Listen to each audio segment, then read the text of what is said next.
Whenever you allow any device to be accessed over the internet, you need to keep security at the very forefront of your mind. The internet is full of people and bots attempting to hack networks and compromise computers, with the intention of setting up botnets and corrupting your files with ransomware. By allowing anything on the internet into your network, you are increasing the chance of compromise not only to your NAS, but every device in your private network. It is great to be able to look after your data yourself, as it keeps it private and away from other people. However, there are responsibilities that you need to be aware of when you do this, especially around securing that data and your private network. A common method of allowing external access into your NAS or network is by dynamic DNS and port forwarding. This takes some configuration, but it also opens your private network up to potential compromise because you are intentionally opening up a TCP or UDP port on your firewall and directing anything that is destined for it right into your network and to a specified device, for example, your NAS. This is generally okay, but if that service on the destination device contains a vulnerability, it can be hacked and compromised.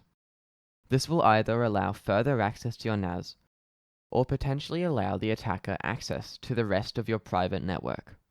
If we can stop exposing ports on our firewall to the internet, then when scanners query your firewall for possible open ports, they will not be found. This is the philosophy we will go by in this course. If there is nothing to scan, then they can't get through. By using in the following priority, VPN and Quick Connect, we can reduce the likelihood of our private network being compromised. As well as not allowing pinhold access into our network, rather we will only allow outgoing connections, we will also enable the Synology Firewall as much as possible. Wherever we need to expose a port to the internet, we will restrict it to only the country that legitimate traffic will be coming from. Traffic from countries that we do not trust, or simply have no reason to be attempting to connect to our NAS, will simply be denied access. To protect against brute force attacks, that is, trying multiple username and password combinations in an attempt to guess valid credentials, we will tighten up security so that only an extremely small number of incorrect login attempts will be allowed before it will lock out that connection. Only HTTPS connections will be allowed to connect, thus stopping any plain text connections where username, passwords, and data can be read by packet sniffing tools. Multi-factor authentication will be enforced.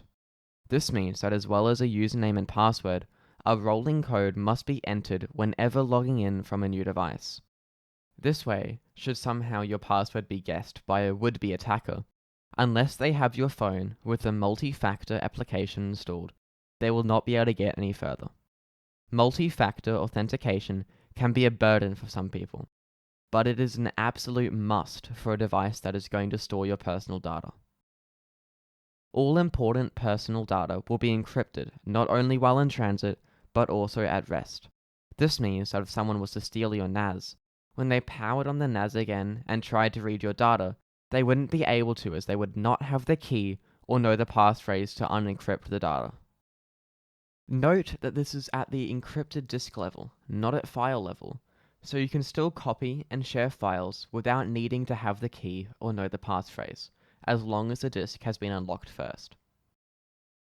As mentioned, the preferred connection between the NASes will always be through VPN, or a virtual private network. In this course, we will be installing and using ZeroTier, which has a free option for connecting up to 50 devices together on the same encrypted network. An alternative, if you do not want to use ZeroTier, is Tailscale. They both work in a similar way, but ZeroTier will be the solution used in this course. You are free to use Tailscale if you wish, but it will not be supported. Note that Docker is required for both ZeroTier and Tailscale, so you will need a Plus series NAS if you wish to utilize this feature. Using a VPN is highly recommended. Note that all Synology NASes appear to be able to connect to an OpenVPN server natively, and can have the OpenVPN server installed onto them.